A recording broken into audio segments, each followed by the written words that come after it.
Hello there, Apple Bites. This is your Apple Bite, Rin Rin Ralph, talking to you straight from our show here, Apple Bites, where we take a bite out of the apple and share it with you. That's right. We have just finished coming off of another convention. I was at FlameCon this weekend. Yeah. And it was a blast. Oh, it looked like a lot of fun. Dude, it was a blast, but at the same time, I was really tired. And then I kept thinking, I gotta do 4 days this week with Anime NYC. Here we go. Is that this week already? Oh yeah. God. Yeah, we're going to pick up badges tomorrow, I think. Manny! What's up, bro? Hello. Manny has made it into the room. I have made it into the world of the living. Oh boy. That is how it feels right now. I don't know, man. I do not feel living, and I can feel a little buzzed heading into Anime NYC. We'll see what happens. Yeah, it's going to be an adventure. It's always an adventure for Anime NYC. It's our favorite show. It's the one that you know, I have to say is a symbiotic relationship. Oh yeah. I feel like we both helped each other grow. And I'm happy about that. Oh man. So we have the guys from Art School Dropouts here again. They just finished doing a successful Kickstarter. And I'm gonna throw you guys the mic so you guys can jump in and tell everybody why they should be watching Art School Dropouts. Go for it. I mean, if they want to watch us, that's cool. If not, that's fine too. I mean, all the power to you guys. Our stuff is terrible. Don't watch it. Yeah, our but stuff when is it's not it, great. Yeah. it's great to watch. So that's a plus. But hi guys, I'm Stephanie. I'm like the business head of Our School Dropouts, and Joey is our creative head. I will speak for him since he is chewing right now. Always likes to eat while we're like live. It's ridiculous. But Our School Dropouts, we are a martial arts action comedy group. We make shorts, features, web series, and yeah, as you can see, we had a very successful Kickstarter campaign. Yes. I planned, still blown away by what had happened. We actually hit our goal under 3 hours of campaign launch, and that's amazing. I went into full panic mode because I was like, oh my gosh, we had talked about stretch goals. We didn't finalize anything because I thought I would have time if we were getting close to the goal. It's like, oh, we're getting close to 8,000 stretch goal, but it happened way too fast, which I mean is not a problem, but I wasn't really that prepared. I thought I was prepared, not too prepared. But our crowdfunding campaign is for a feature film. It's called Nanny Nanas. It's a Filipino-American martial arts action comedy film. And it follows a small family. Well, it's not that small. It follows a Filipino-American family. They had lost their grandma Nana, and she had passed away. But to carry on the tradition, they continue and they opened up their own at-home catering business. So everybody in the family has their roles. And of course, there's going to be some martial arts. There's action in it. It's kind of like Rumble in the Bronx, but more family and food. Probably just as much as I want to say. But yeah, it's going to be a lot of fun. We have talent that's on there that's new and old. We have Rex. He's a comedian. And I mean, if anybody comedy, that guy. Then we also have Doug, who is also known as a martial artist. And then we have a lot of new and upcoming talent, and we have a lot going on for just make it like an elevator pitch, right? I'm sorry. that was not practice. Yeah, go ahead.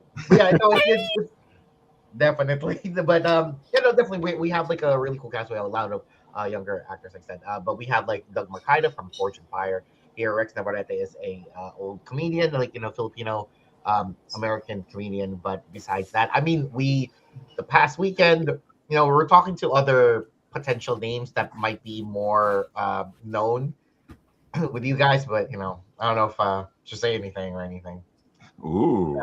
Yeah, we're still, I mean, still hesitant on like saying any names just because, things could happen. But I'm Right. excited to provide a platform, like a way for new and upcoming talent. Yeah.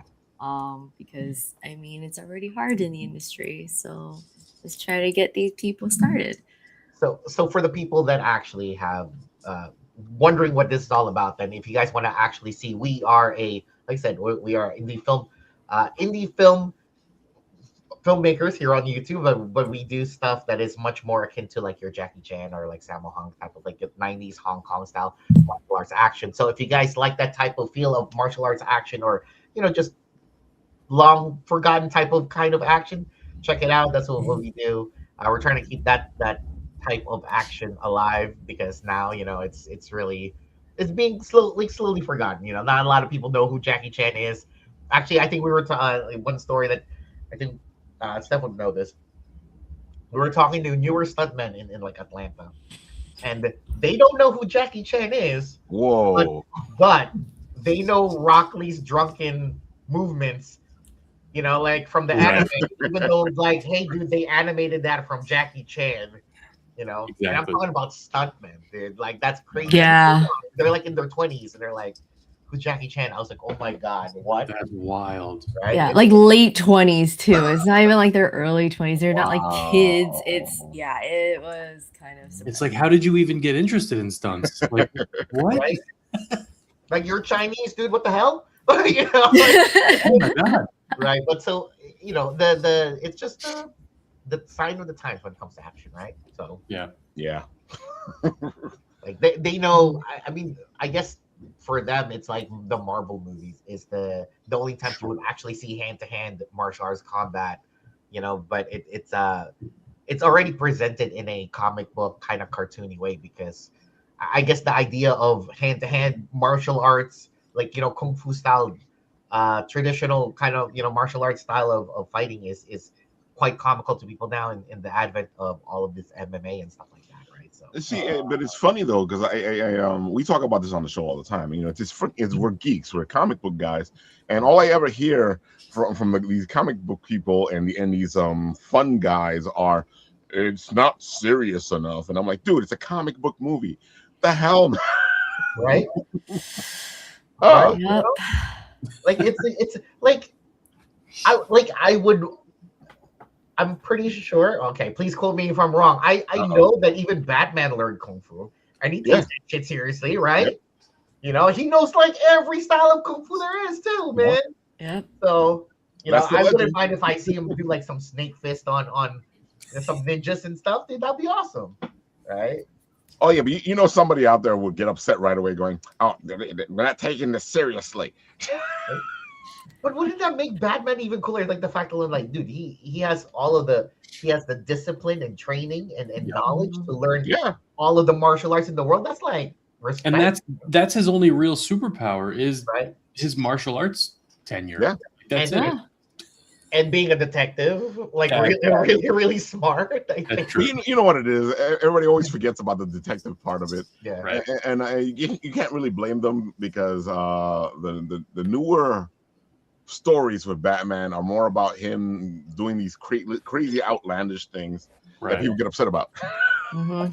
Right? Because like, wouldn't you want? I would love to see like a Batman movie that's kind of more heisty than it Mhm. is like Mhm. martial art action. That would just show like, oh shit, like you play. I don't know. That's just me. But Pretty cool. Dude, I would love it. I'm a big fan of Batman Noir. oh and- yeah, exactly. oh, Right. I would love to see them go back to that kind of a Batman. But I guess now if they make like an absolute Batman movie, that'd probably do really well too, though. Just some big dude swinging an axe. Like, I think that's awesome, right? At the rate they're going, yeah, because Absolute's going crazy right now. Yeah, Absolute is going nutty right now. So, yeah. Off tangent. Sorry, Steph. I don't know. That happens on the show all the time. That's It's why what we're we here. expect to happen. That's why I always tell people the show's about an hour 15. depending on the geek out. Right.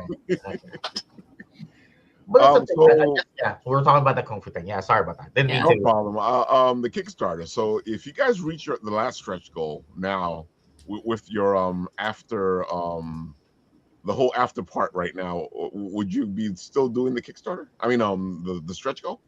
I mean, we have hit 27. I think our next stretch goal is actually 35. Okay, 35. There you go. Yeah. If you do hit 35 from all this help from the back end, would you be like, okay, look, we got to the stretch goal? Yeah, I mean, we would probably announce it again, be like, whoa, guys, we did it. I mean, we still, we're telling people about the campaign. It's the Kickstarter, fortunately, I think it's like the really easy way of just like, hey, what are you guys working on? This. Here you go. Here's a link. Check it out. It's very simple. But we're in pre-production right now, and it's going. It's very stressful.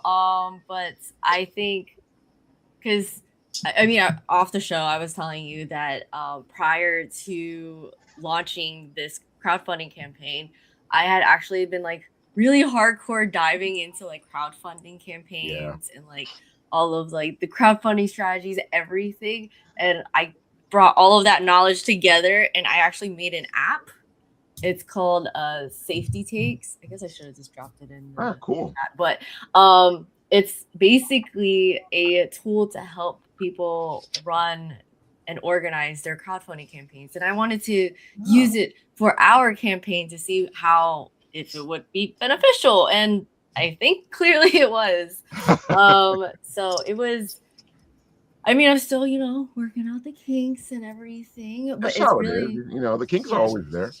I just wanted to kind of, especially in the film industry, it's like very difficult because everybody's trying to make movies, and making movies is expensive, and not everyone has, Marvel money because that's insane.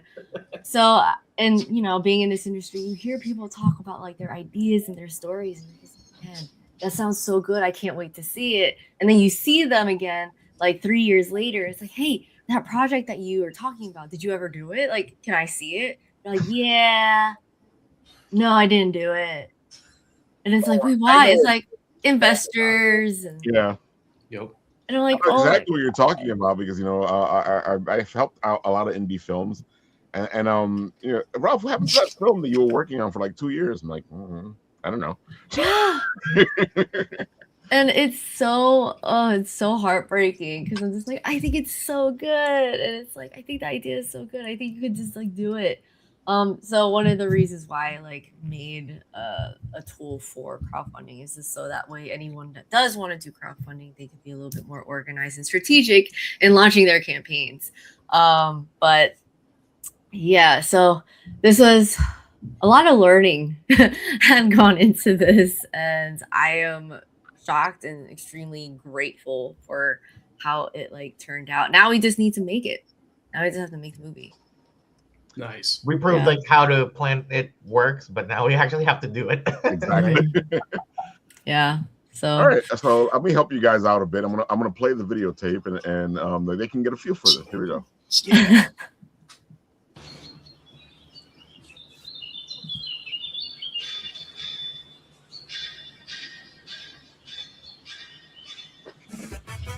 Welcome back to my channel. Today we will learn how to speak Tagalog 101 super easy. Today I will teach you how to speak Tagalog super fast and super easy. Okay, good. But first, I would like to thank my sponsors. So, thank you to them, and I hope you guys didn't skip around kasi kailangan kong gawin yan, no? Kala nyo ginagawa ko to libre. Kailangan ko rin kumain, no? Pero anyways, you'll learn everything that I'm saying after you finish learning my course. So, first things first, how to say hello. Okay. Saying hello. All right, I can do this. To say hello, you can say, Kamusta? Kamusta? Kamusta? Kamusta? Did you get it? Yeah, I did. All right, okay. So now let's expand on that. Now let's say you are filming a crowdfunding video to launch a campaign for a Filipino-American martial arts action comedy feature film. So this is actually part of our feature film. Kamusta? My name is Angela Jordan, martial artist, actress, and lead of Nanny Nenas, a Filipino-American martial arts action comedy feature film. This film is inspired by Jackie Chan and 90s Hong Kong action films, the kind of movies that made martial arts fun. This has all the Rumble in the Bronx energy, but Filipino-American and with the family cast and tons of food. We're not just making a short film or a concept pitch. This is a full feature film that we're actively making. Hey, what's up, everybody? I am Joey Min. And I'm Stephanie Pham. And we are Art School Dropouts. We have been making countless shorts, sketches, and web series, even feature films. But our specialty is indie martial arts action comedy. And for the past couple years, we have been helping other productions. And now we are entering a new phase for Art School Dropouts. And we're putting everything that we've learned professionally into making our own films bigger and better. So to do it properly, we are raising support so we can bring this world to life the way it deserves to be seen. We have created tons of perks and opportunities and invite you guys to be part of the journey. If you've ever loved martial arts action, feel free to join us and see what we have to offer and what we're building. All right. That was a lot of fun. That was great. That was different, you know. That's fun. You know, and I like seeing the different videos for the Kickstarters because I feel like some people have this formula they follow instead of like making it fun. Like that one is just like, it's very like low energy, really. It's just straight to the point. But I think that goes to show like the proof that I really love about like Steph's plan here with everything is that we and it's also, just to show other indie filmmakers that we didn't have anything to show for our Kickstarter.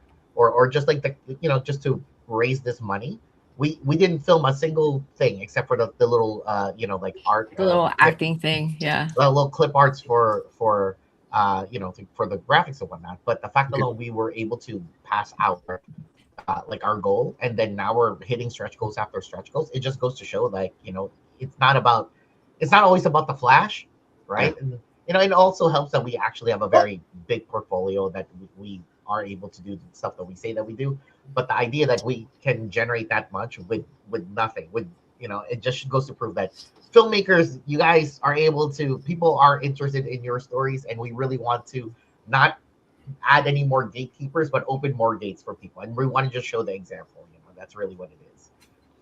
You guys do a great job. It's a simple video and not a simple video at the same time, but it gets the point across. That explains everything you need to explain. Yeah, we're hitting our niche, definitely. Exactly. Yeah, for sure.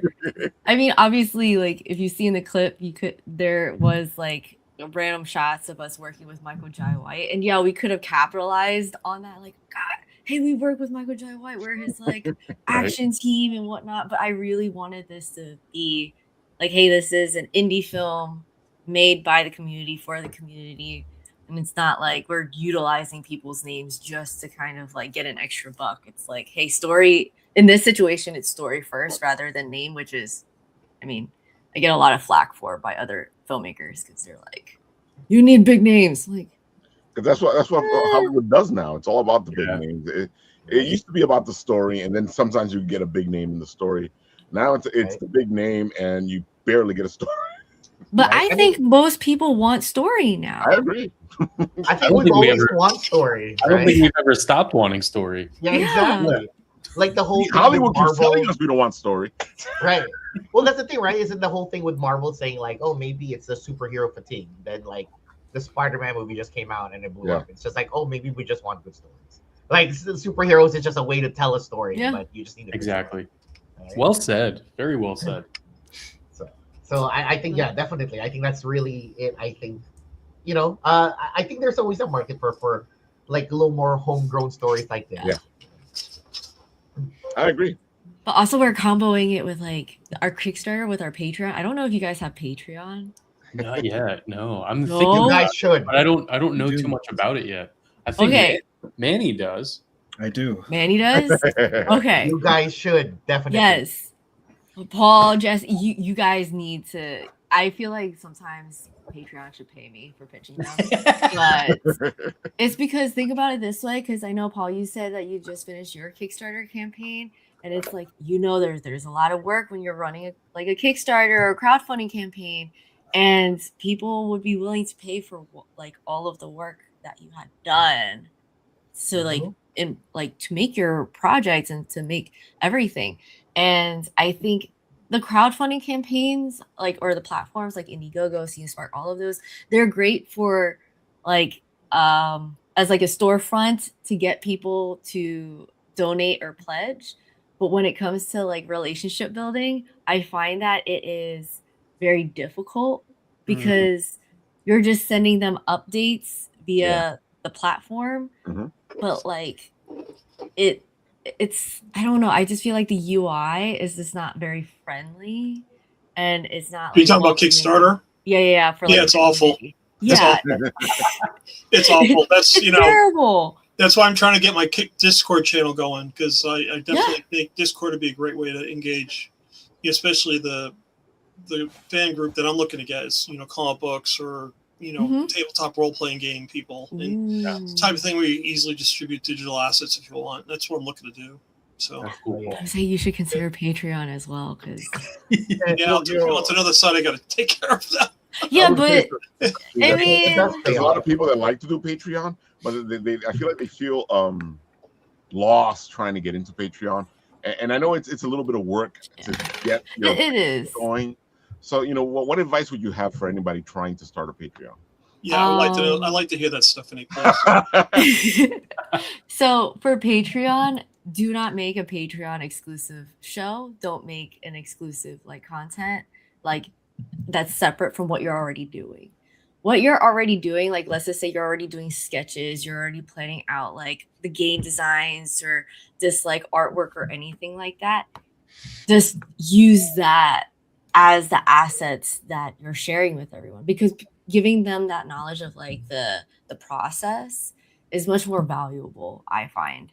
That makes sense. I mean, that's like a community. I agree with that. It's almost like you're tipping them off to things that are coming before everyone else knows. That's kind of Even for our Kickstarter, we let people know hey, we're doing this. We're gonna be launching soon and whatnot. And in the beginning, I felt a little weird. I was like, we have Patreon. People are already donating on there.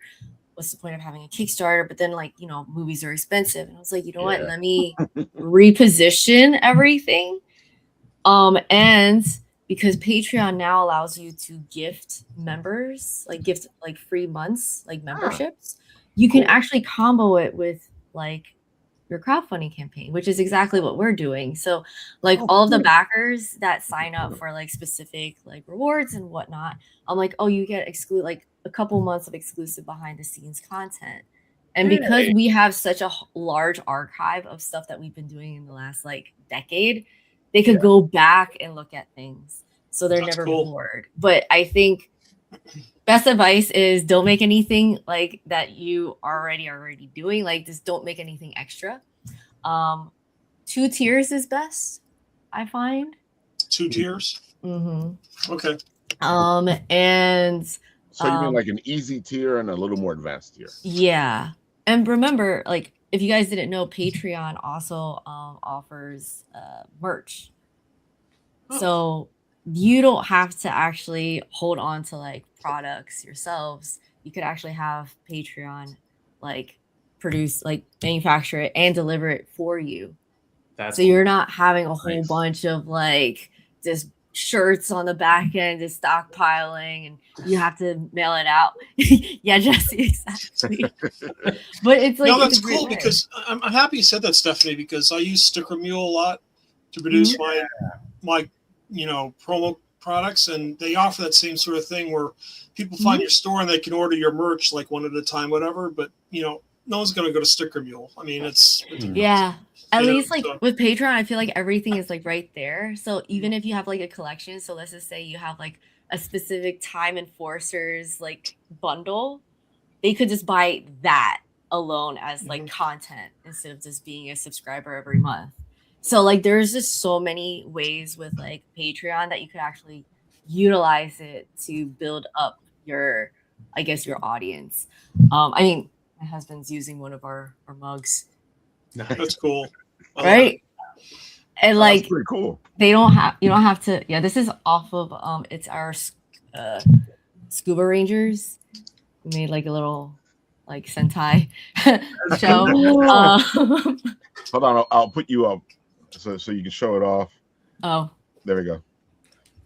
Hey! Love it. yeah. That's awesome. That's fun. I love it. Yeah. And like you just drop the design on Patreon, and then they just ship it out for you. That is so cool. I did not know that about Patreon. Yeah. That's like really there's, helpful for like I would offloading that part of say the business. definitely like as creators, like man, you already know. You're already using Patreon, but it's yeah. It is super beneficial, you know. As Stephanie says, it really is a good gap between like what you already do front facing and people just really curious about what you do. You know, when people are at my table, they're obsessed with like what I do, how I do it, and etc. Yeah. So funny story about my Patreon is I did everything she said not to do the first year. Because I felt like I wasn't interesting enough by itself to like warrant a Patreon. So I had like a podcast, I was doing some musing, I was teaching tutorials, and then I got burnt out. I had like 100 and something posts for a whole calendar year, like 15 episodes, and was like, I'm tired. And on top of that, conventions, drawing, school, and I was like, oh no, I hate this. I want to quit. So I restructured, you know. I gutted all of it, and I went, well, I love writing, so I'll just take all that writing stuff, throw it on Substack for free, you know, because that's a different avenue of what people are going to look for, you know. Yeah. And I just pretty much stripped it all down to the manga, and I update when I have something to tell somebody, which is frequently. And that's about it. You know, I have collections where people can find things where they need to be found. I have a free tier, and I utilize the free tier along with the paid tier. So sometimes if I'm doing a convention catalog, that's free because it's going to go on to Instagram. Just it'll hit somebody's inbox first. And then the paid post would be a little bit something else, like a build out of like a whole manga page or something like that, or the materials that I use and things like that. So life's gotten a lot easier now that I've cut the fat off the veal. Yeah. It's a lot more sustainable too. I mean, it is. We forget that as creatives, we are already like the process of what we already do is very much interesting for a lot of people, especially for the people that like our art. You know, it's kind of like you know, we have fans for a reason. People love our stuff, and one of that's just the fact alone that like they can't grasp the way that we think about stuff and how we put it together. So it must be really interesting. So all you got to do is just post up your workflow, and you also could make money off of that. And I, you know, also as a creative, I want to have other creatives make money for what they do. Oh yeah, we have to live, right? Exactly. I mean, I put anything up there. I put like random photos. I also have like a Dear Patreon diary where I just vent about the industry or what I'm thinking in the moment. It really doesn't matter. It's like people want to know you and get to know you and what you do. And I think Patreon is just like such an easy way for people to kind of like keep up to date. It makes sense because I feel like with the social media, you can miss a post. Oh yeah, for sure. Oh yeah. Whereas Patreon is a bit more direct. That's why comboing Patreon with like a crowdfunding campaign, it makes a lot of sense. And it like you can at least like for the film industry, it's like, oh, okay, hey, we're making a movie. And I have supported other creators, other filmmakers, and it's like 3 years later, I get an update. Hey, we just released our teaser. And I'm like, oh my gosh, I totally forgot I supported this project. I'm like, what was this about? And it's just like, I wonder what else they're doing. And I'm like, I don't know. Because this is really cool, Stephanie, because I just I'm following up this Kickstarter with my tabletop role playing game. And so if I get this going, I think it's a great way to get this into another, you know, realm of getting people aware, which is awesome. I'm definitely gonna take this seriously. I'll try and work out this week. Yeah, if you have questions, let me know. Next week it'll be all set to go. So it's good. Just let me know if you have any questions. I will drop kick you a question. Don't worry. Sounds good. Yeah, I love business and I love helping other like creatives like make money and like work on the business end. Because I mean, like I said, lots of really cool ideas, but then it's just kind of disappointing when you hear that they haven't done any of their ideas. Oh. It definitely is. Or it's funny because there'll be a person you're following on Instagram and you find out some information and you're like, I didn't hear anything about this, and then you go back into the feed and they've been talking about it for the past 6 months, and you're like, how the hell did I miss all that? The algorithm is not our friend. No, not at all. Yeah. It kind of bugs me out, and then people disappear off my feed for a while. Mm-hmm. There'll be times where somebody will be like, why aren't you interacting with me? I'm like, I haven't seen a post from you in like a month. That's because they're not pushing it out to our followers. Yeah. We have to pay. You got to pay to do that. It's ridiculous. It's like, put an ad out so we can show it to the people that you already follow, or they follow you already. Yeah, that alone makes me want to go Patreon. Yeah. Pay me to see it. Yeah. Please. I could literally keep going about Patreon, but I will just stop it there. Just consider it. No, but thank you for putting it back on the radar. We always have a lot of Patreon questions, but I've never been the person to really understand Patreon. So I'm happy that you're answering the question. I mean, you have Manny. Manny's used Patreon. He has a Patreon. I just found that out. Oh my gosh. See, but now I'm going to bother Manny all the time. Yeah. Anybody with Patreon questions, just be like, "Hey, Manny, can you just jump in real quick?" Exactly. Answer these questions. I just got asked a bunch of questions here. Yeah.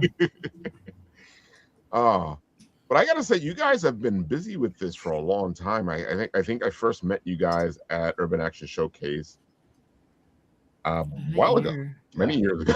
Yeah. Pre-pandemic. Yeah, pre-pandemic. Not sure which year though. I can't tell you. Yeah. Dude, it bugs me out, and we talk about this on the show a lot. The pandemic years are funny because 2018 to me is a couple years ago. Same. Yeah. And then when you really think about it, you're like, holy shit, that was like 10 years ago. Yeah. It's crazy, isn't it? How quickly it goes by. Shoo. Dude, I can't believe that the pandemic was 6 years ago. Right? It's kind of funny how you think that when it was happening, I thought like, oh shit, the world will very, very much change. Like our normal days would be different. No, it's just that, the kids can't read past 3rd grade level. That's really what it is. That's what happened. Even in 7th grade. There's no right. Yeah. And it's like, I guess that's what it is. Right. So I think that's funny, but also kind of messed up. It sucks, but it is. Oh yeah, it completely is. Right. And it's just like, I say all that because I'm like, okay, so I've known you guys for a while, and you guys have been like kicking butt for a long time. It always bugs me out, and we talk about this on the show as well. Is the people all of a sudden they go, "Oh my God, it's an overnight success," and I'm like, "No, this is not an overnight success. These people have been working their butts off." A decade, man. I and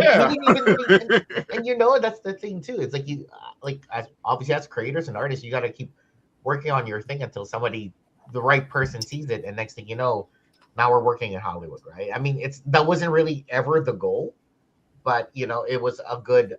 It's definitely like a good way for us to learn our craft even better, right? Because now we're trying to bring it back to a point where, what have we learned? Super professional, and what we know works for our budget, and how we can make it actually work in our own way, right? So we are able to open more doors than there is, closed for everyone else, right? Because it's because if we don't pass down our art, who else is gonna do it, right? Definitely not the kids that can't read. Oh my gosh, that's true. I'm sorry. I'm like, I don't know why I've been. Why are It's funny. I know we were just talking about this the other day. An old acquaintance of mine was like, "Yeah, I was at my job the other day, and like the kid couldn't read what was on their iPad, and it's like, what are you doing?" And I was like, "Yeah, a few years ago I was at my job, and kids couldn't read, and they were teenagers, and my job was a teacher. I was supposed to be teaching them." That's so dark. That's what I've been hearing. It's insane, right? Like the idea, like the basic way of passing on information through our species, they can't even do that. Like, that's the end of civilization, kind of thing. That's what I think. Dude, I know it's gotten bad because every once in a while I'll be like doing something on Google, and you plug stuff in, you get answers. And then the teenager next to you goes, "How did you do that?" I'm like, "What do you mean? How did I do that? You should know better than me how to." Right? I'm like, dude, copy Right? and paste is this mystical thing. Oh Right? my god. We are the unks. We should not be technologically advanced over somebody who's like, Yeah, they should be you know, helping us. exactly. you should be telling me. Like, I would expect that you guys are already doing crazy crap with like, like a flipper zero all the time. But like, technology has like the technology and like the information of that is like dropping as you get younger. Well, it's not the tech; it's the social media platforms. Is dumbifying our populace is what it's doing. Oh. Sure, man. I That's think- the I mean, I handed my son. I have this radio in my cabinet, right? It's been sitting there probably for 10 years since the pandemic. I bought it as an emergency thing. He comes into my office, said, "Dad, can I borrow your? Do you have a radio I could borrow?" I said, "Yeah, I have this, backup." I gave it to him. He starts listening to the radio. I said, "This is really nice. I'm not looking at a screen. I'm just listening to something." It's just like, yeah. I mean, that's what it's about. I mean, That's constantly cool. looking at a screen is it's not healthy. It really isn't. So. right. I was gonna say, like, when is it my time to ask someone to make me a PDF? Like, when do I get to ask someone younger than me, "Can you make this into a PDF?" No, but I think something really cool about literally every person here in this lineup of creators, like everything we do individually and together, there's something giving towards media literacy, I think, and how we create, which I think is really cool. And I can say that I think about everybody on this podcast right now. So that gives me hope. Because some of the best ideas out there are not going to be funded by some studio or a big money company, right? So the cheapest way we could actually get our ideas out there is something written, right? Yeah. And people get to read it, and that's when their imagination goes. And it's kind of wild that there might be a whole generation where I guess all this creative output could definitely be stifled simply because a lot of people have been affected by, I guess screens. And I'm not saying like that's ultimately a bad thing, because our art definitely uses the screen to convey our message. But like, I guess I don't know. I'm part of the problem, man. I'm saying dumb. I'm doing brain rot stuff for the kids out there, dude. You're keeping a legacy of I hope so. film alive that like I think we deeply need right now. So like that in itself is a form of like preserving a media literacy. I hope so. I think it's just the idea of variety is important, because like not everyone, like not every Marvel character is like for everybody. No. There's other comic book companies out there that make great, stuff. So it's true. But it's kind of weird because, and I understand that part of it is because I've had this conversation with a bunch of people. Part of it is that there's so much for the kids to see, to learn, to look at, to watch. So many movies to watch, so many TV shows to watch. There's so much out there that it's hard for them to know things. Like but at the same time, you're like you run into things all the time, and I know that's how it was when I was a kid. You ran into something, you go, boom, Marilyn Monroe, and you go, hey, who was this Marilyn Monroe? And then you go to figure out who she was. I feel like now somebody runs into something and he goes, there's no thought process about finding out where this comes from. It's more like it finds you and people are telling you their opinion about it in an absolute kind of way that makes you feel like you should agree. And you'll just see that ad nauseum anytime you scroll about anything. Like for example, the new X-Men movie, the girl who's in Obsession, she's cast as Rogue. Whole think pieces. Whole think pieces about her being a Nepo, whole think pieces about like, will she be able to do it? And they're saying it in such a like way where it's like, oh, are you in the industry? No, they're just regular ass people. Yeah, right. Exactly. My heart is still with Anna Paquin though.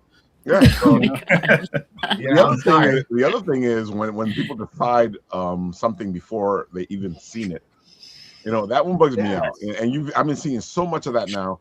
And then they go, how can you be like this, Ralph? And I'm like, dude, what do you mean? How can I be like this?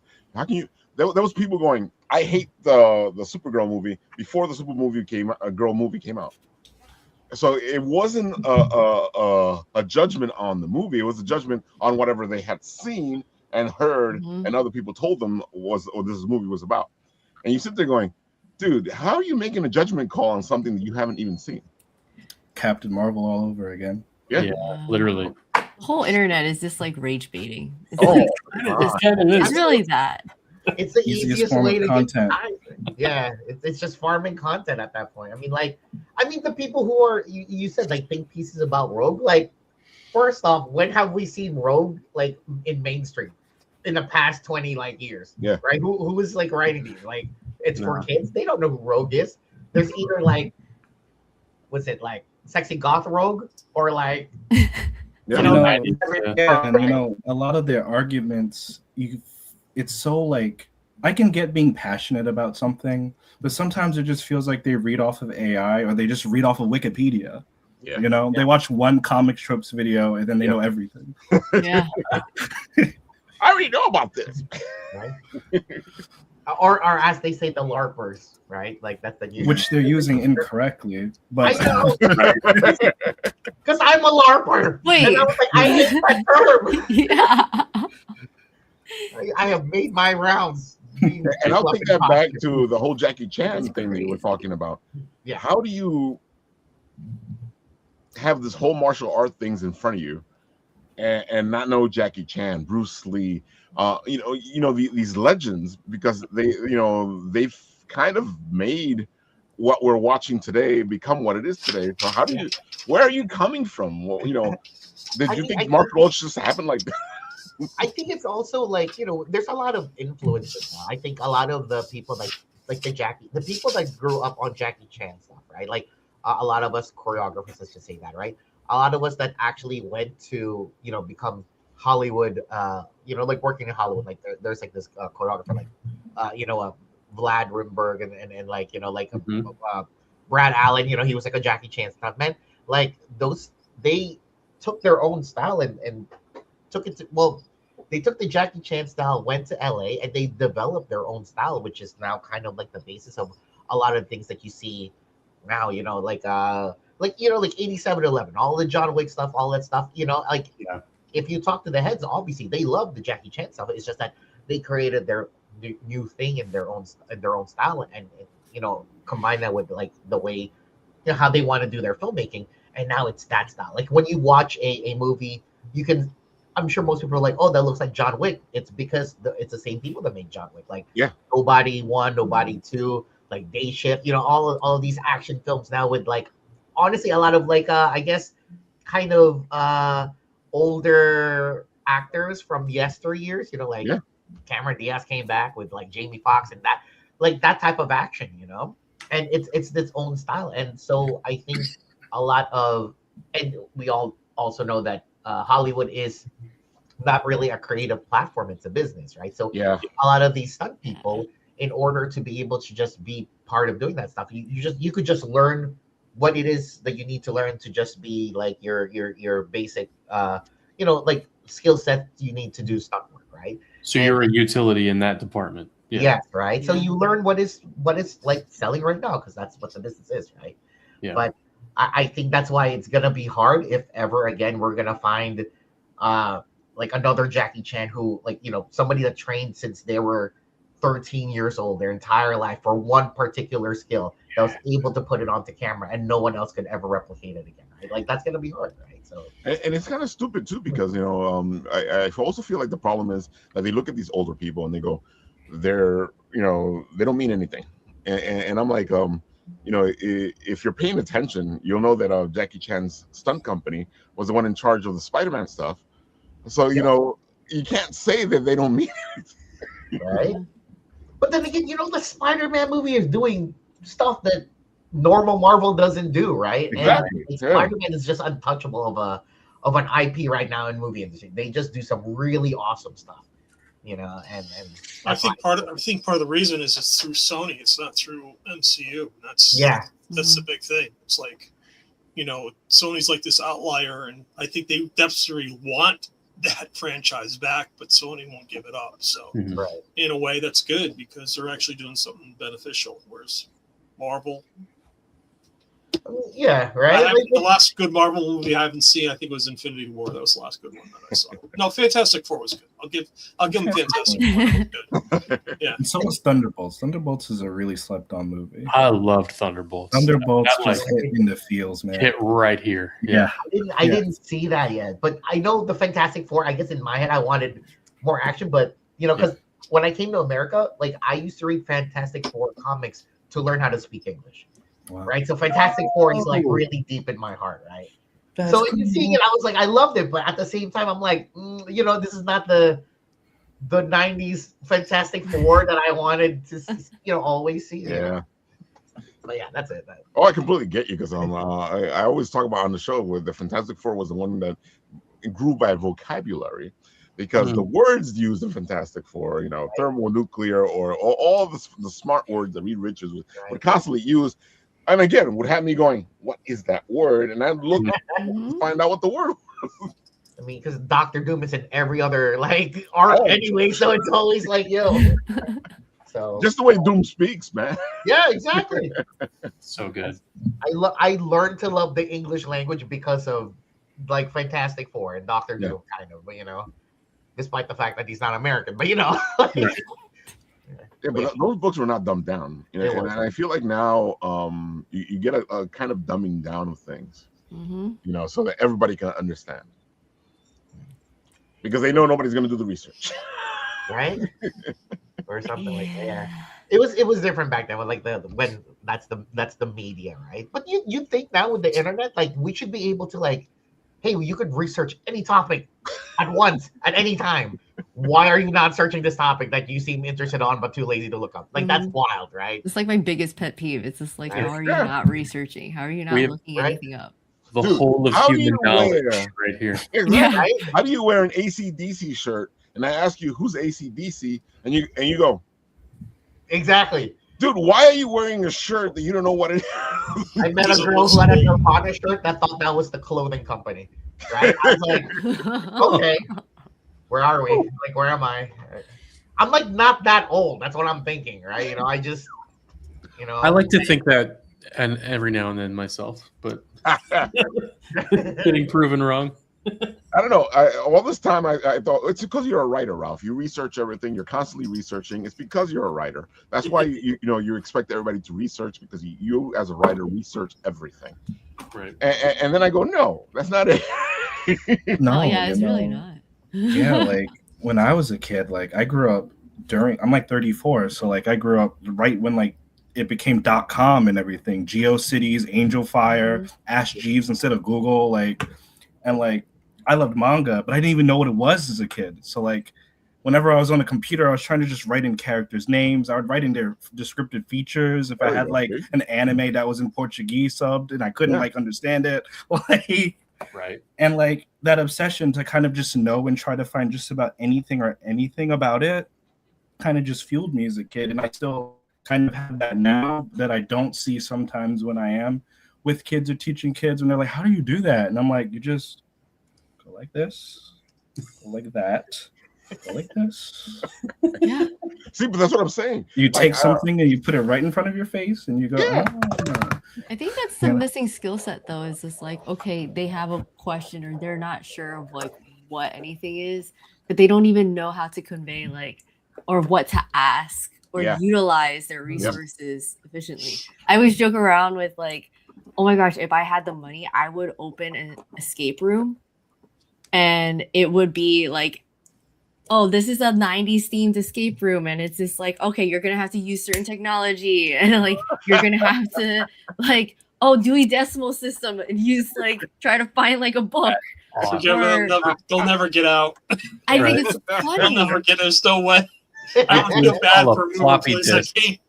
Yeah, floppy disk. I was thinking the final step is just the TV with a VCR and a pencil and a piece of paper just to throw them off that they have to. Yeah. But I think it's as simple as turn on the TV. Yeah, how do you even turn on the TV? Where's the remote? You leave Yeah, an no remote. Turn it on. unraveled cassette tape with an eraser end. Yeah. There's a joke when we had the 5 1/4-inch floppy. There's 8 ways to insert it into drive, but there's only one way to do it. Right? That's fun. Yeah, that's deep though. But yeah, hey guys, if you want, we can pull our money together and open this escape room. This sounds like my kind of This is our next Kickstarter, right? Yeah, we make so much money off of it. And what I was thinking too is like we would record like everything that's happening because it's the older people hilarious. like us. It's like if I had kids and put the like pay for them to go in, Yeah. give me the recording. I would love to play this back. How do you not know how to do this? It's just an escape videos room. Just of one door. parents It's making just their one kids door do and the how you things. put it like a floppy disk would be fucking hilarious. That's what I'm saying. I've seen videos of parents making their kids do the things, and you know they're all like, How does this work? No, but I like what Paul said, like the floppy, like the Yeah. 3.5, like I mean the big ones, you know, 5 like 1/4 called inch. floppy. Oh my god, That's the only test in that one room. It's just the only sitting on thing I one can have to do, solitary table. Yep. Dude, I kind of miss that sound though, that clunk like that. oh yeah, For sure. Right? Jesus. oh, No, that's man. funny. But yeah. So guys, one more time, tell the people where they can find you. Okay, well, you guys can find us at anywhere Art School Dropouts, artsschooldropouts.com. Our Patreon, that's what Ralph has up right now. Kickstarter, we have Instagram, Twitter or X, YouTube. That's where all of our films are on YouTube. And yeah, everywhere Art School Dropouts, really. Pretty simple, pretty easy. We're just in heavy pre-production mode right now. We're going to the Urban Action Showcase later this year. In November. Yeah, in November. And yeah, I think that's it. Besides that, we don't have anything else. I know after the film is over, I want to have like a screening event where it's like, I mean, ideally in my head, it's like, oh, a short film screening as well as like the feature film screening and then a karaoke night. Oh, that sounds cool. Right. Because years ago we did a Nerf, we had a whole Nerf series and we hosted something like that, but we had a Nerf war. So everybody was able to come out and just shoot each other at this We had like like a- Nerf arena. So cool. Yeah, we had like a mini film festival, and all of the film teams that came, I wanted them to like fight each other film teams on the Yeah. because I thought it Oh, was that would funny. be great. Like They took it very seriously. they were definitely fighting for more than just like the game there. Right? There was no prize. It was just like, hey guys, just play Nerf. Right. And I they love it. were diving and I John don't Woo even get stuff. insurance for that. Well, I mean, fortunately, we had the facility, so it's okay. But, Right. That's now, yeah, because now you got to have insurance for everything. Yeah. It's Oh expensive. man, guys, these guys are fantastic. Are you guys? Because I know you guys go to Urban Action Showcase, and there's other cons out there that probably you guys could hit. Have you guys considered that? We have. It's honestly just a time thing. And if it's like we're talking about like I mean, film festivals in particular, they're very specific when you're submitting films because That's true. oh, we want it exclusive. You can't release it anywhere. And I'm like, Oh, well, I want my talent to have their footage so they could get more roles. So that isn't happening. I'm gonna put it out publicly. Nice. And like we would like to go to like comic conventions and stuff because it's still part of like our market. yeah. But we've honestly been so busy because the whole production company is really run by me and Joey. Okay. So like the Patreon, the YouTube, the film production, like everything that you see is That's a just lot of work. really us two. Wow. So it's a lot. And like we also have our other side jobs too. Yeah. So- Our Gotta pay game for the job, dream, folks. right? It's Yeah. our game job. That's I'm how trying to get Steph yeah. here to play more board games with me, but you know, I mean, too much time. so the only way he gets me to play board games is like if it's for the channel. He's like, "Hey, let's have a Patreon exclusive show. So we played D&D for like a year Oh, that's cool. with our patrons, and they had like a ton of fun. And I was like, yeah, I'll put aside 2 to 3 hours to play D&D with our patrons. And yeah, That was good. I wish we got to finish that story. I put there's a lot of stuff. Anyways, but yeah, now I'm getting to like war gaming and that's obviously another thing that Steph won't join on, but it'll be one day. I'm busy. If I don't handle our Patreon, who's going to? That's true. That is true. I'm a burden. I gotta say, when it comes to behind the scenes stuff, I don't think people really get it. Yeah. Especially the audience. For them it's like, oh, stuff. Yeah, whatever. That's why I'm saying Patreon, because I am sure you guys have a ton of content. It's just sitting there. It's just like, you're just even making little notes, like reminders for yourself. It's like, take a picture of that, put it up on Patreon. Dude, I just got a new phone recently, because my old phone was acting up because it was just too full of stuff. Because everything's still in this phone for the past more than 10 years. Yeah. You can offload that into I know. app. Okay. I have. It's all saved in other places, but I like the fact that I can pull it off the phone at any time. You're not paying for like Dropbox or Google Storage or anything, right? No. Okay. All right. As long as you're not doing that. No. Like, if I started doing that, then this phone would have been like cleaned off ages. Oh my god. All I'm paying is $1.99 for extra storage. Don't pay for the extra storage until they catch you. It starts with $1.99 and then it goes. Oh no, it stays there. It goes nowhere other than that. Until you fill it up. It's funny because it's not even because of the old stuff. It's because at when I'm at the conventions, this has become our main camera, and now I have to make sure that I have enough room, because there's times where somebody, because what we try to do is 2 to 3 minute interviews, but there's always somebody who's going to go 5-10 minutes, and you're like, oh, yeah, there goes all the storage. Yeah. Folks, go check these guys out. They're fantastic. If you are in the city for Urban Action Showcase, you can meet them in person and see some of their movies at Urban Action Showcase. Oh no, you don't have to see our movies. Go to see other people's films. Ours is on YouTube. That's cool. Yeah, help other filmmakers that's there. Don't go to our stuff. Like, our shit's on YouTube. It's for free. Well, they're going to be there. They're going to see all the other stuff too. Oh yeah. The time that they're seeing our stuff, they could just go see other people's stuff. Just, watch our shit like when you're sitting on the toilet or something. Yeah, a good 2-minute video. Folks, and it's fantastic. It's a lot of fun. That's what I really enjoy about your guys' stuff is it's that classic kung fu feel, which you're right, you don't see anymore. It's all so serious now, Yeah. But thank you guys so much for having us. Anytime. Thank you for being here. Seriously, it's great to meet you. Nice to meet you guys too. Let's connect. Kindred spirits too, because when you guys are ready to show off the movie after you finish, come back on. We'll have you do the whole thing. Thank you so much. Sure, or come to our screening and like do some karaoke. Oh, that sounds good. When's the screening? I have to finish it. That's true. Only finish. Let's make it first. Sometime next year. We gotta finish filming. Yeah. Yeah. I have to find a place too. Big board game meeting. We should all play one big board game or something.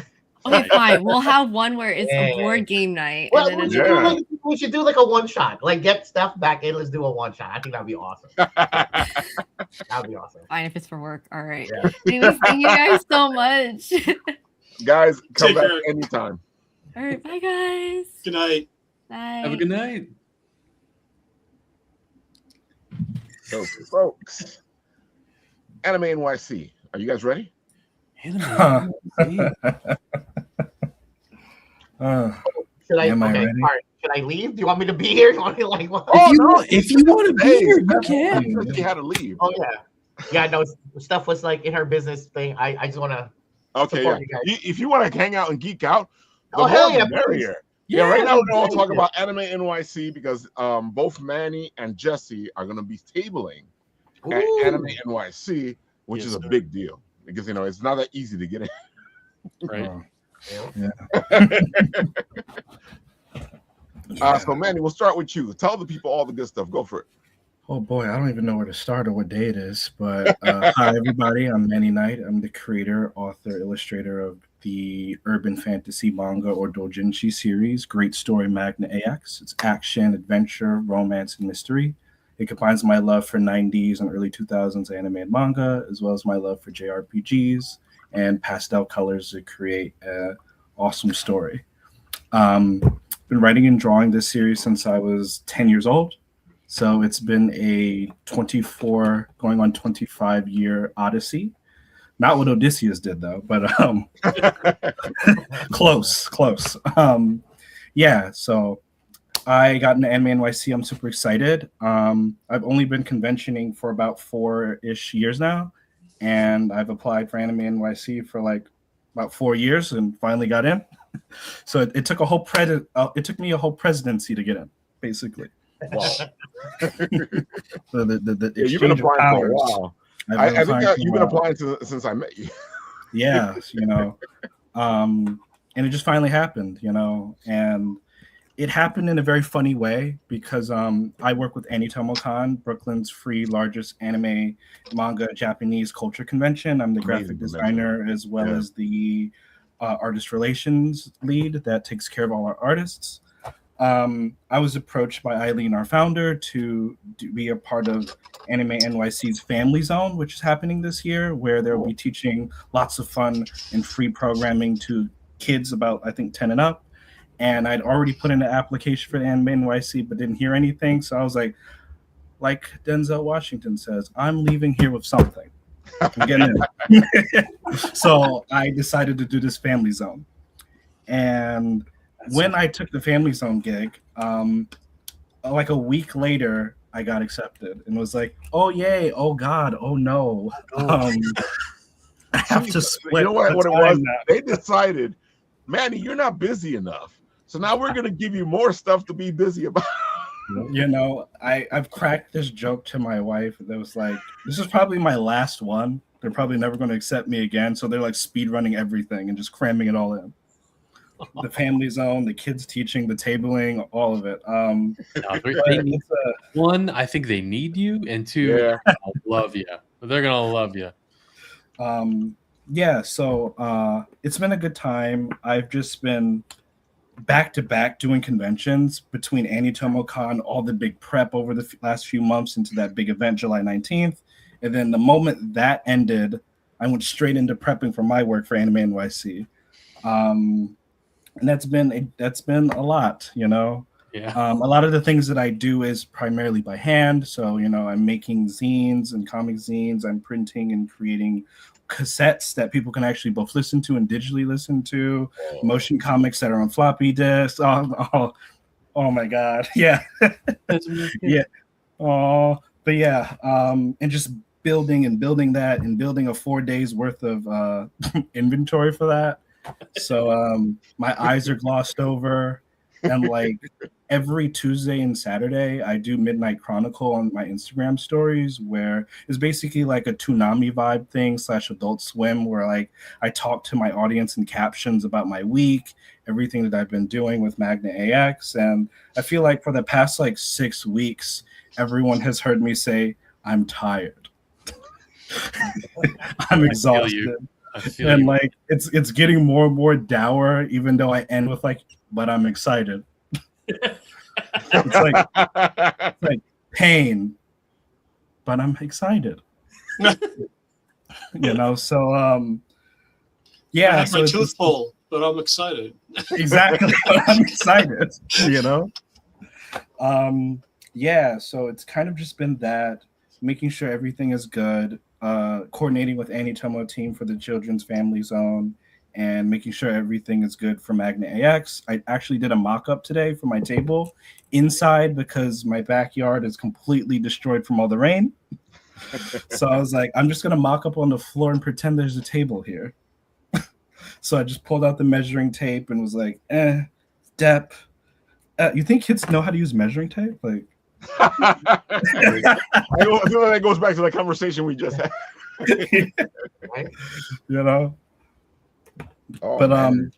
Yeah, it's been prep. I'm excited. I have some new items that I'll be showing that I'm super excited about, that I created literally like a day ago that I had no business doing. but when creativity strikes, you have to do it, or it passes on to the next person.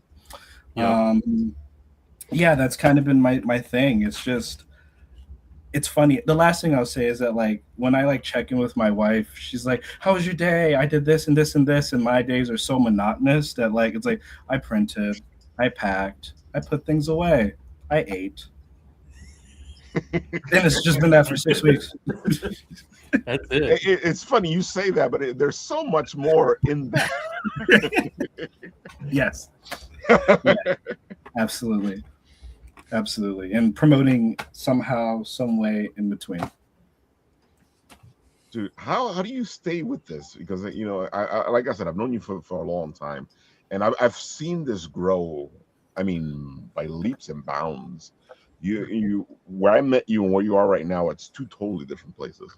How have you been able to stick with this? Because that's the whole point. We need to stick with what we do, because if we don't, we're not gonna go anywhere. Like I gotta say, like what Joey's saying about like finding your niche and just really doing your thing. Like this is the one thing that I've always wanted to do since a kid. Like I wanted to make comics before I even really knew the difference or slight nuances between like manga and comic books, really, before I knew they were sister series and things like that. And there are times when you're burnt out. There's times where you're like, I'm not doing nothing, or why am I doing this? I should just, you know what? I'm gonna go work at Target for a couple of years. Like, like you gotta remove yourself. Like I've done that. But you always come back. Yeah, like I've done that many times. Like, but you always come back. Whether you want to come back, or there's a call, or there's something that you've seen, or something that inspires you, or just randomly you're just like, oh shit, I feel like I'm ready to do it again. Like, it's. I find that like the call to action is in the mundane. It's not as grandiose as like movies will make it look sometimes. Sure. It's like while you're doing dishes or taking a shower, literally. It'll be like, oh my God, I got it. And then you're just a person possessed, Yeah. And I think a lot that I have to credit for like the recent growth is learning to like lean in on the community.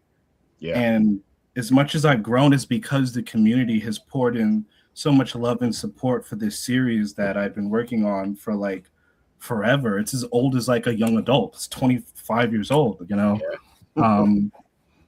There's so much length and history and world to it that like I'm still excited about showing it and finding out ways to share it with people. And I think I've just hit a point where people are like interested in wanting to know more and being excited and cheering me on. And like, it hits you in the feels, it allows you to like feel pumped when you have to go back into isolation and build with your box of scraps,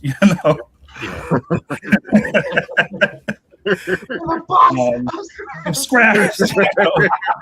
Literally. I hate when that happens. Tony Stark is just a theater kid with like tech, But yeah, the journey has been something crazy, and now I punch my ticket to Anime NYC. I was like, all right, WrestleMania. Yeah, so it's just been a combination of like staying the course even when it's unsteady and hard, leaning in on the community, and just being excited, although exhausted, to see what happens next, and trying to figure out how the goal is still the same, but it kind of evolves and starts to branch out like a tree almost. When you have the dream, it's so ginormous, and I see it now as a tree. And now that I've like hit the thing, it's just branching out now. And now I just kind of take care of it, and beneath me is now a garden. And now I'm learning how to garden because I suck at it.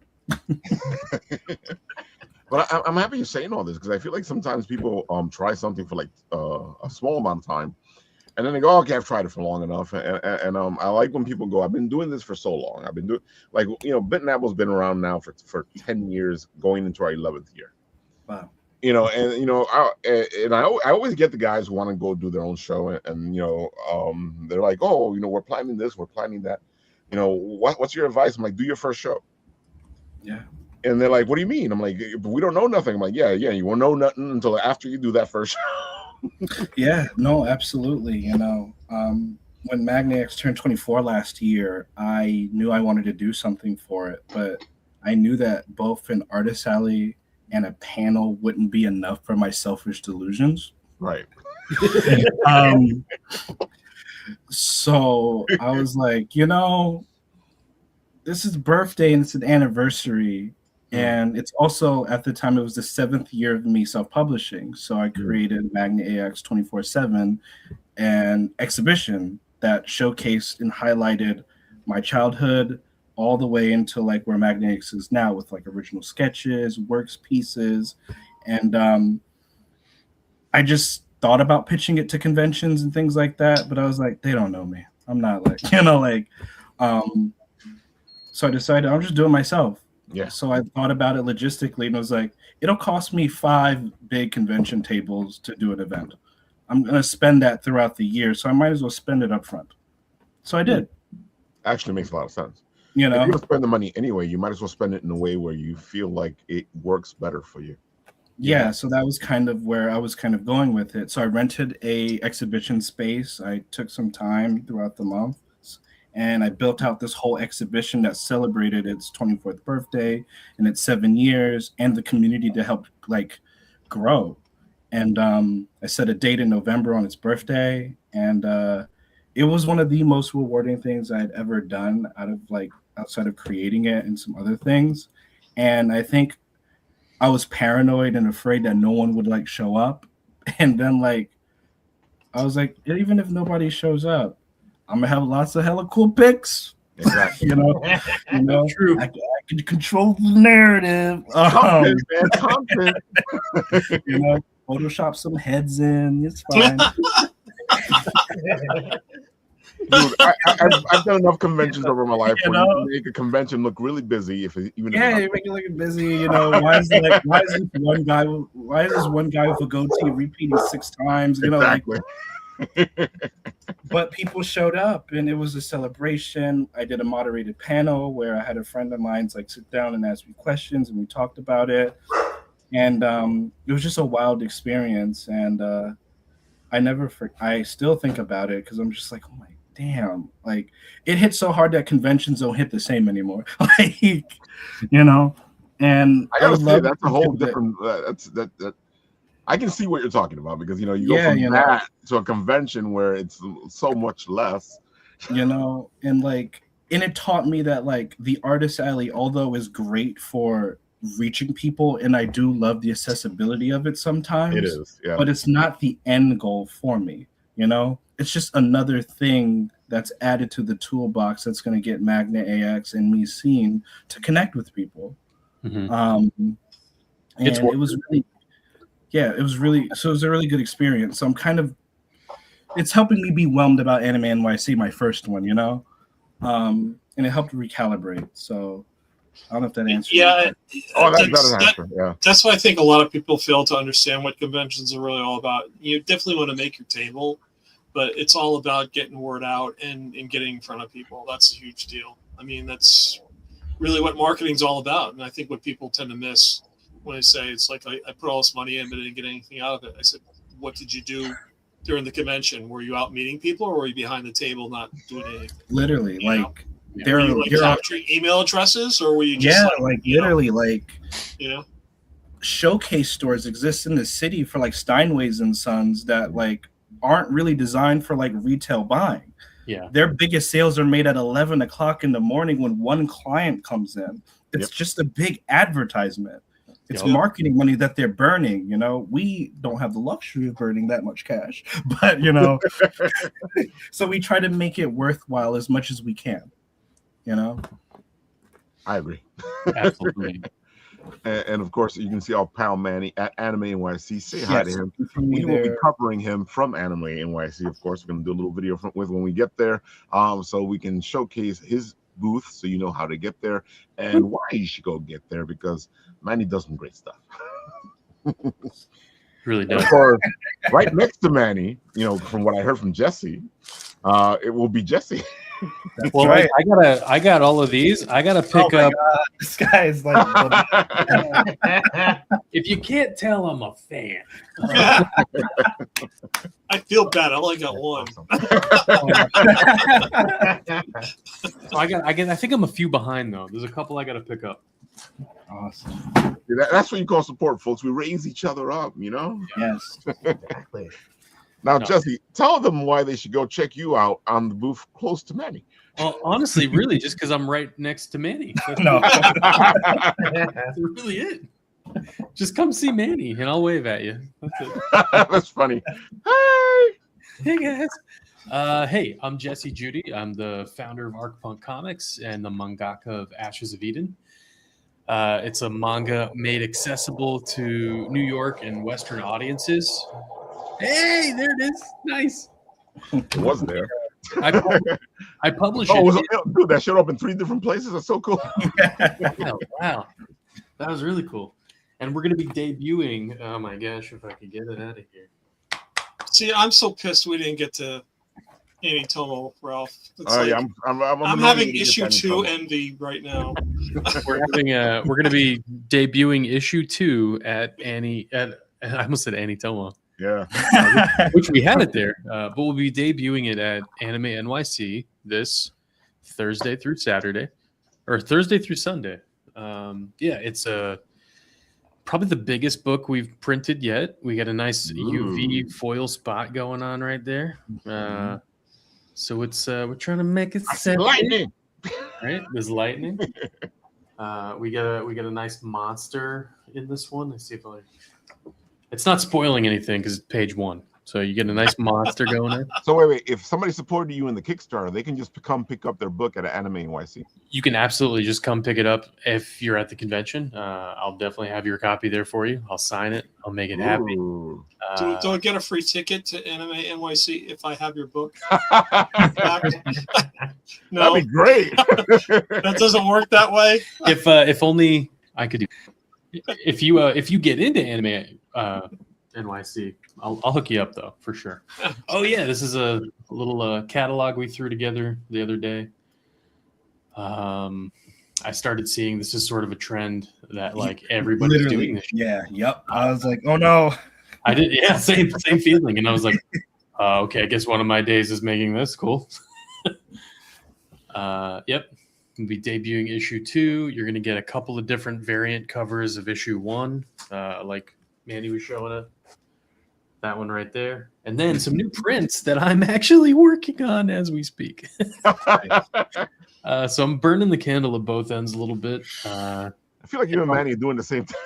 Yeah. It's also going to be our biggest table we've put together in a long time because this is our second time at Anime NYC. The first time we were joined by our friend Dwayne Cameron, the Mercury Ranger from Operation Overdrive.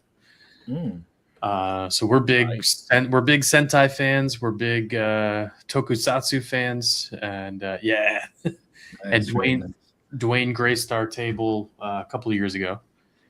But this year it's just us. So we have 8 feet to fill. So it's going to be our biggest build out yet. We're going to make it fun. We're going to have brand new crystals. We just made a brand new batch of Halon crystals. So that's kind of fun. If you don't know how these work, this works as kind of our season pass. Let me show you. Hey, Celeste. Okay. And you buy the crystal, you tap it to your phone, and boom. Ah, sweet. It gives you a season pass to all of our digital library of comics. I have one of those. Awesome. Did you use it, Raphael? That's what I ask you. Did you use it, or does it just sit in your desk? I used it long ago, and now I can't find the original because I put it into my phone. So Ralph and Paul, if either of you have the crystal, you have access to issue 2 right now. You can pull up issue 2 in your crystal. Yeah, but I still don't have the hard copy, Jesse. So that's where the envy comes in. It's one thing to have digital, but I'm a page turn guy. I like to experience a page turn, and PDFs just don't cut it for me. That's all. So.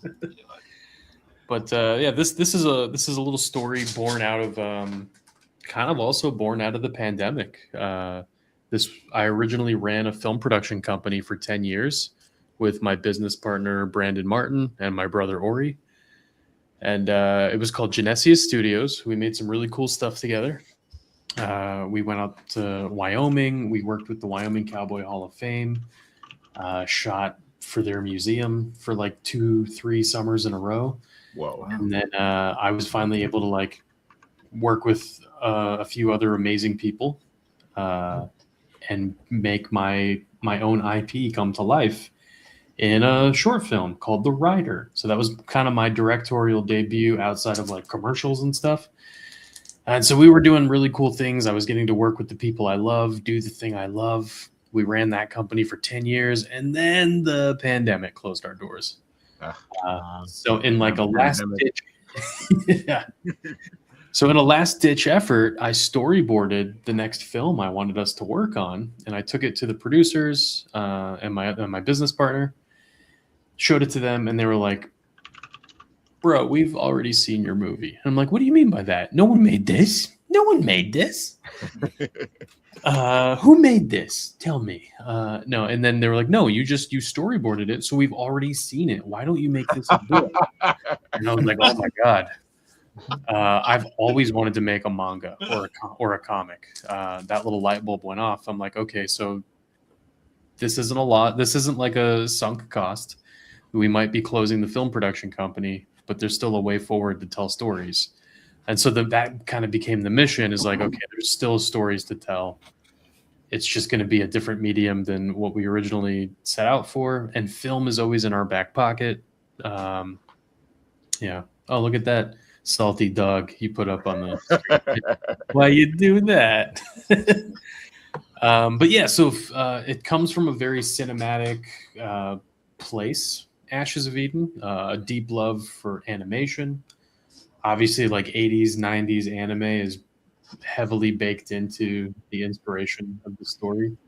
And that's sort of what has become my art style over the last.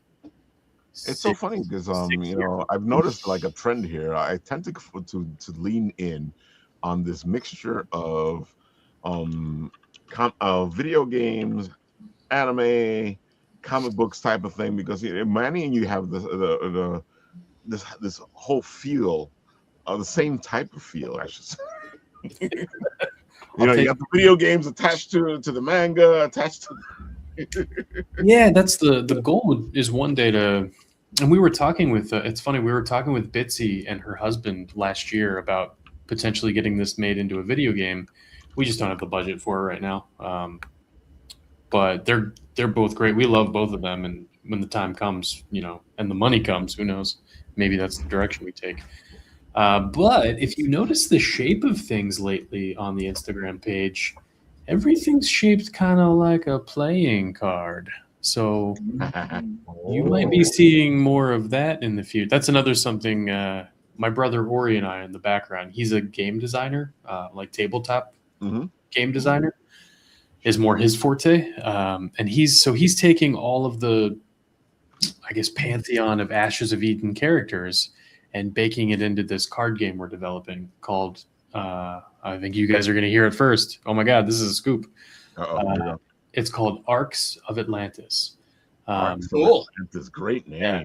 So it's going to be, and that's really like kind of the secret undertone of Ashes of Eden. It's just another way to say the same thing. Arcs of Atlantis, Ashes of Eden.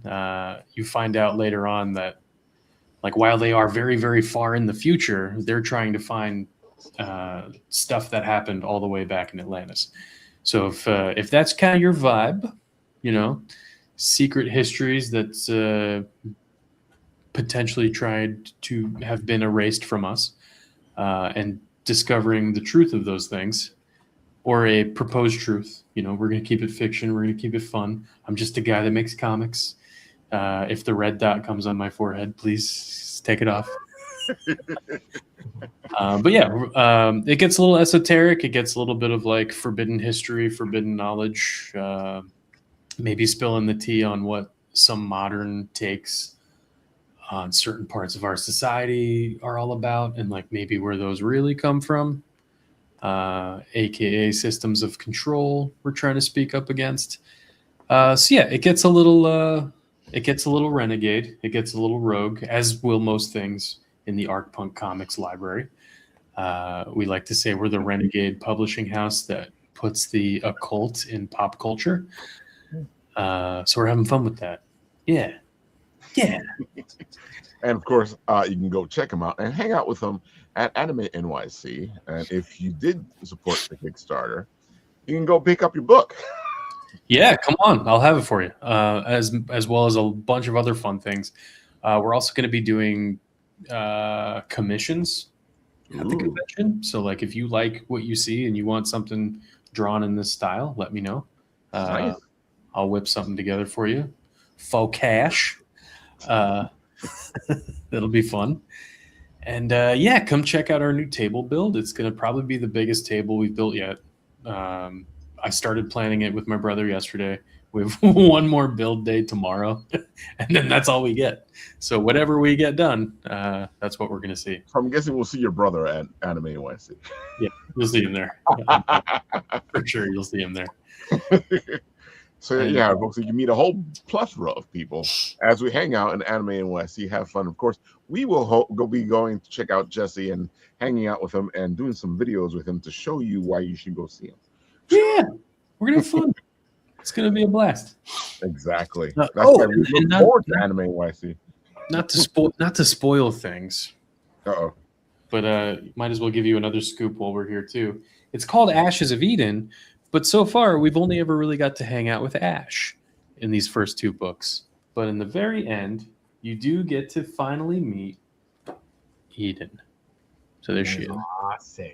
Yeah, boy. And that she ends up kind of becoming the main character for the rest of the story. So meet her here first. Yeah, nice. Folks, another reason to go check this out. Yeah. So, Paul, tell us what you've been up to, especially since you just successfully finished your Kickstarter. Go for it.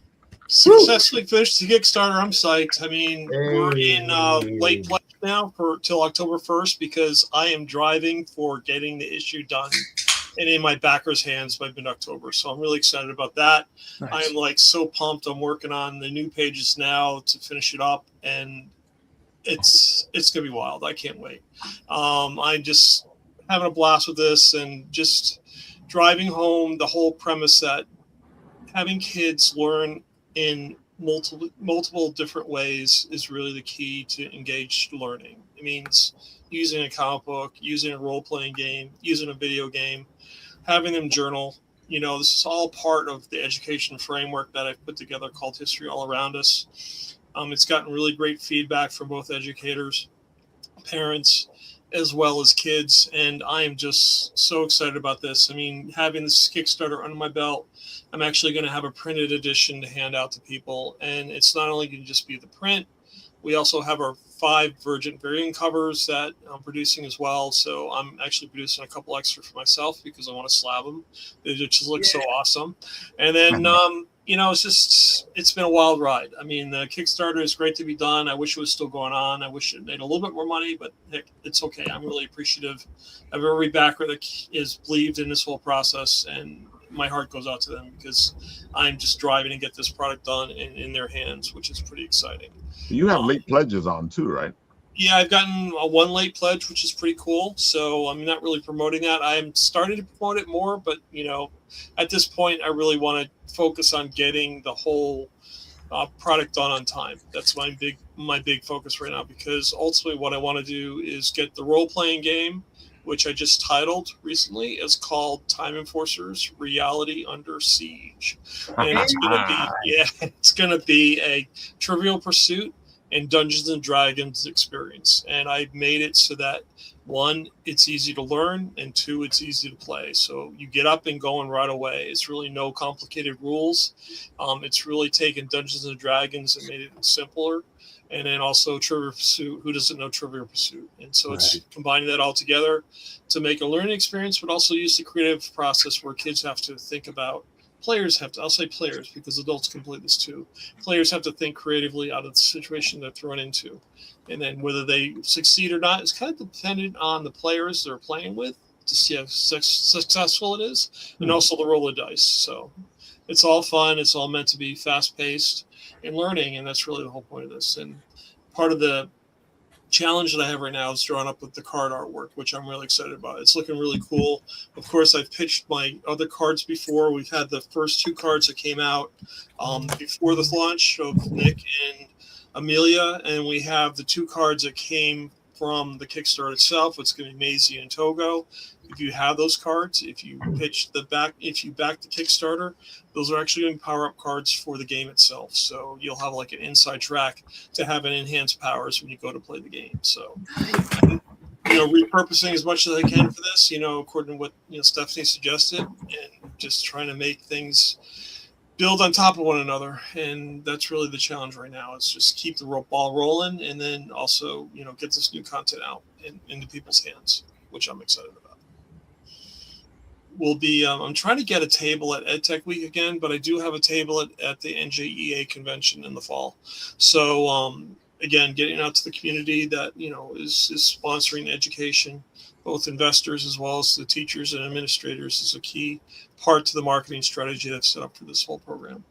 And what can I say? I mean, I'm having a blast doing this, and just can't wait for everybody to see the last page of the issue, because it's going to be total kick-ass. That's awesome. Oh, it definitely is going to be. I got a little preview of it, and folks, I can't. No, I haven't shown you the last. I haven't shown you the last page yet. Eric. Oh, I thought that was the last page. No, okay, you haven't seen the last page yet, page. man. No, I haven't shown anybody the last page. I'm not going to debut it yet because it's too much of a hook to buy in. So if you back the Kickstarter, you get to see it ahead of everybody. So that's all I got to say. That's cool. But yeah, this is one of my favorites. I mean, it's my episode 4 tribute. So we get our 4 characters, set up in the Millennium Falcon, but this is actually the Vega 6 3D. So nice.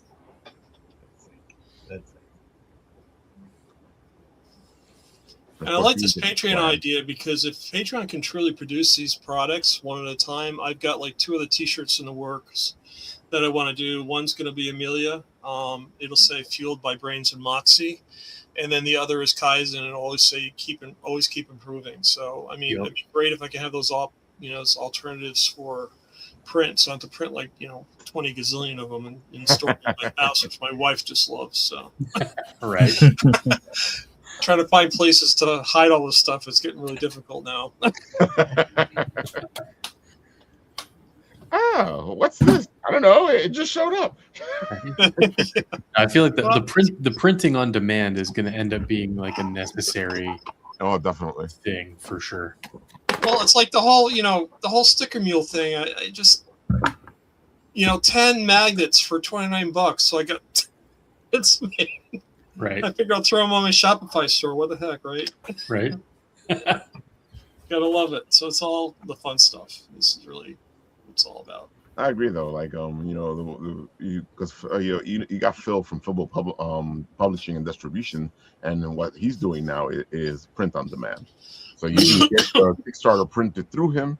You can get your regular books printed through him, and he also distributes it. So you get like a double type of thing there.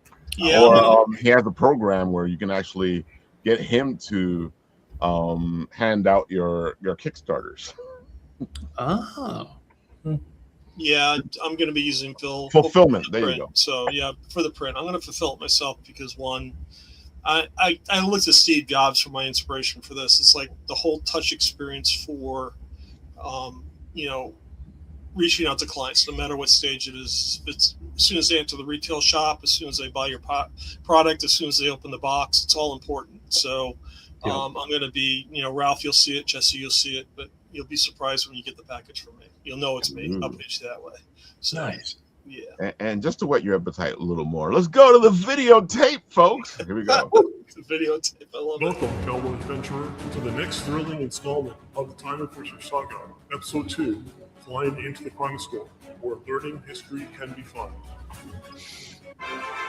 Welcome to Axiom Intergalactic News, your single source of truth for the events that shape our reality.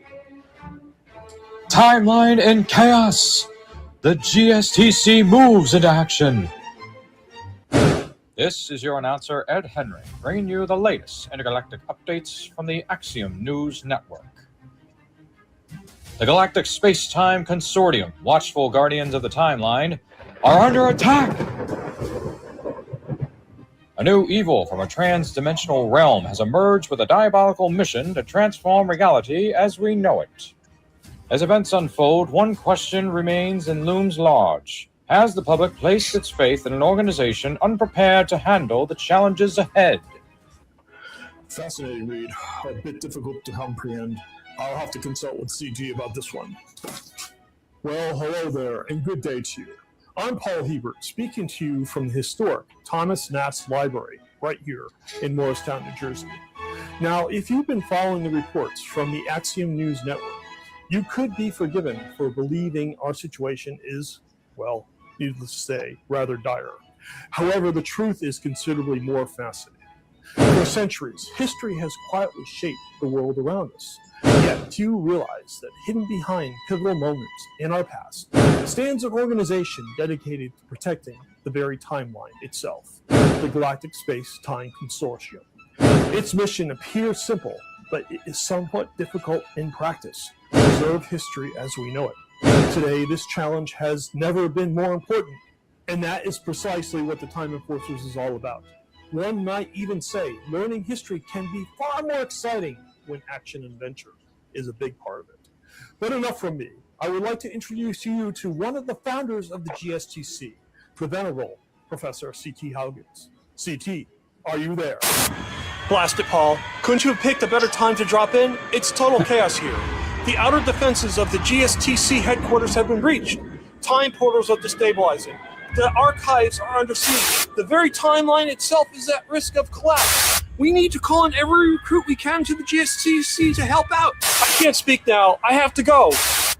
Well, as you can see, the situation has become considerably a bit more complicated, and quite frankly, we can use your help. Joining our Kickstarter campaign is your opportunity to take part in this mission. Whether you're discovering Time Enforcers for the very first time, or you followed our adventures from the very beginning, you will find a reward tier worthy of every agent. Choose from multiple editions of the graphic novel, including 5 stunning variant covers illustrated by an incredible lineup of legendary artists, an exclusive hardcover edition, and additional rewards that will unlock as new stretch goals are achieved throughout the campaign. Every pledge strengthens the mission. Every backer helps bring this adventure one step closer to reality. Friends, make a pledge. Support the mission and help us defeat Kronolith and his evil minions of doom once and for all. The GSTC is counting on you. Thank you for your support. Woo! Hey. Oh my god, I love that video. I love moving faces. I love blowing bubbles. I probably should have done more blowing bubbles, but that's okay. Well, that's because the first time you did the video, you did that big blow bubble, and it went. And then I had like a wet lap. I mean, my pants were soaked. It's like ridiculous. I just feel like you got overcautious. Yeah, I figured just one time for blowing the bubble bit. That's okay. That's awesome. Oh my god. So Joey, one more time, why don't you tell the people where they can find you guys? Oh, me. Yeah, guys, if you guys go look us up, we are Art School Dropouts. You guys go look at us. Everything Art School Dropouts, our website, .com, Instagram, Art School Dropouts. Just check us out on our YouTube, Art School Dropouts. We do martial arts, Hong Kong style action, martial arts comedy. So check us out. We have our shows, our shorts, our web series, everything up on our YouTube. Everything we do is free to watch. So yeah, please check it out, and I hope you guys enjoy it. Yeah, do that, folks. You guys are gonna have a lot of fun with it. It's a blast, folks. I'm telling you, it's a total blast. and of course, we got another show on Wednesday for Anime NYC. You might see Jesse here. You might see a couple other people here. I know Manny's busy. You might see a couple of other people that are going to be at Anime NYC. Nice. Heck yeah. Hopefully, I'll be able to stop by. Oh, so you're going to Anime NYC? I'm planning to. Things might happen that I didn't We get it. We actually get it. Oh my God, folks! Folks, if you go to Anime NYC, come say hi. If you see me walking around, I'll put you into the trailer. Go say hi to Manny. Go say hi to Jesse. You see Joey on the floor, say hi, Joey. Hello. Exactly. Can you even get a ticket at this point? It's a question. Yeah. They want us to tell you that it's sold out, but it's not sold out. Not yet. It's anyway. not. Yeah. No. Yeah. They want to tell you it's sold out, but it's not sold out yet. I don't think I'm doing anything this weekend, so I might be tempted. Because Jesse's going to be there, Manny's going to be there. You know, I might be tempted. I think the better day is usually Thursday because Thursday is a little emptier. Yeah. But you know, if you can get a ticket, I still have a job. You know, it's like I don't do it full time yet. Hey, I can try to drop a hat. You know, I can pop in the middle of the week, Paul. Sorry, I can't go. I'm calling sick today. Well, now it's recorded. Now it's. I can see it now. No, we saw you, Paul. You were at Anime NYC. All I can say is whatever ticket they have, get that one. Get that one. I know Saturday's probably sold out because Saturday's always the busy day. But Sunday and Thursday are usually the days where people come in, have fun, buy stuff, or the family goes in. Right. Well, if I do get a Sunday ticket, I just want to hear Jesse and Manny say, I was so tired I just couldn't exhibit on Sunday. If I get in there, schlep all the way to Javits and you guys aren't there. Uh-oh, you're in trouble. Now you got to make it into Sunday, guys. Well, no, that table is too expensive for me to not go Sunday. I got to say, I'm always amazed when somebody leaves NYCC or Anime NYC early, and I'm like, dude, you paid for a weekend. You know how much money you pay? They probably sold out. I can't believe that. All right, folks. On this show, when it ends, a crazy thing happens, and it's this.